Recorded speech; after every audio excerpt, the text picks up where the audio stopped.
친구 여러분, 여러분은 내가 하는 말을 이해하는데 어려움이 없을 것입니다.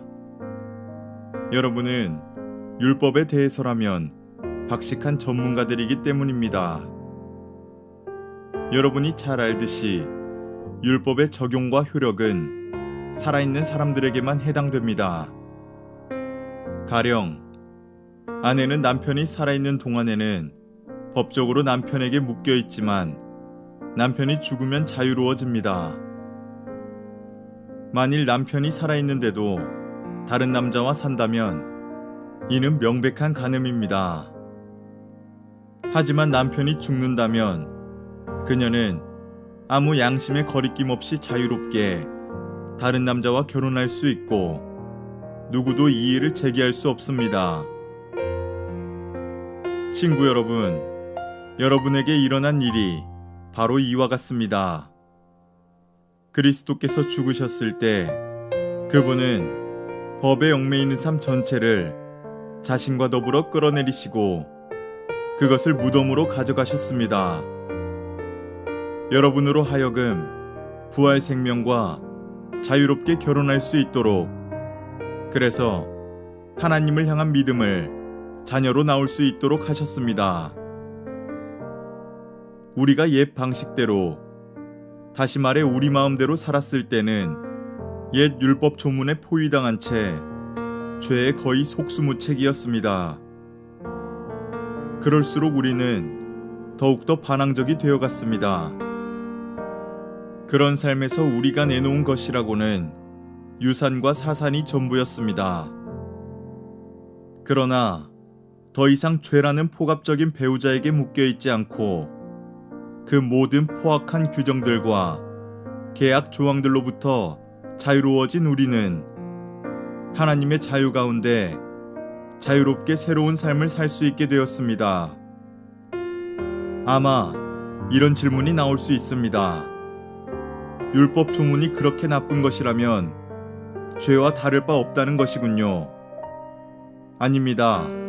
분명 그렇지 않습니다. 율법 조문에는 나름의 정당한 기능이 있습니다. 만약 옳고 그름에 대해 안내해주는 분명한 지침이 없었다면 도덕적 행위는 대부분 어린 짐작에 따른 일이 되고 말았을 것입니다. 탐내지 말라는 딱 부러지는 명령이 없었다면 아마도 나는 탐욕을 마치 덕인 양 꾸며댔을 것이고 그러다가 결국 내 삶을 파멸시키고 말았을 것입니다. 여러분, 기억 못하십니까? 나는 너무도 잘 기억합니다. 율법 조문은 처음 시작할 때는 대단히 멋진 것이었습니다. 그러나 그 다음 어떻게 되었던가요? 그 명령을 죄가 왜곡하여 유혹이 되게 만들었고, 그래서 결국 금지된 열매라는 것이 만들어졌습니다. 율법 조문이 나를 안내해 주는 것이 아니라 도리어 나를 유혹하는 일에 사용되어 버린 것입니다. 율법 조문이라는 장신구가 붙어 있지 않았을 때는 죄가 그저 따분하고 생기 없어 보였을 뿐 나는 그것에 별 관심을 기울이지 않았습니다. 그러나 죄가 율법 조문을 가져다가 장신구로 삼고 자신을 꾸미자 나는 그것에 속아 넘어가고 말았습니다. 나를 생명으로 안내해야 할 그 명령이 도리어 나를 넘어뜨리는 일, 나를 곤두박질치게 하는 일에 사용되어 버린 것입니다. 이런 식으로 죄는 생기가 넘치게 되었으나 나는 완전히 생기를 잃고 말았습니다. 그러나 율법 조문 자체는 하나님께서 상식으로 여기시는 것으로서 각 명령은 모두 건전하고 거룩한 권고입니다. 나는 여러분의 다음 질문이 무엇인지도 알고 있습니다. 율법을 좋은 것이라고 하면서 왜 우리가 그 좋은 것을 의지해서는 안 된다는 것인가요? 선도 악처럼 위험하단 말입니까? 이번에도 대답은 그렇지 않다입니다.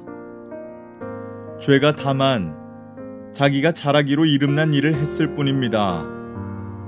다시 말해, 죄가 선한 곳 속에 숨어들어가 나를 유혹하고 나로 하여금 나 자신을 파멸시키는 일을 하게 만든 것입니다. 죄는 하나님의 선한 계명 속에 숨어서 자기 혼자 할 수 있는 것보다 훨씬 더 큰 해악을 끼칠 수 있었습니다.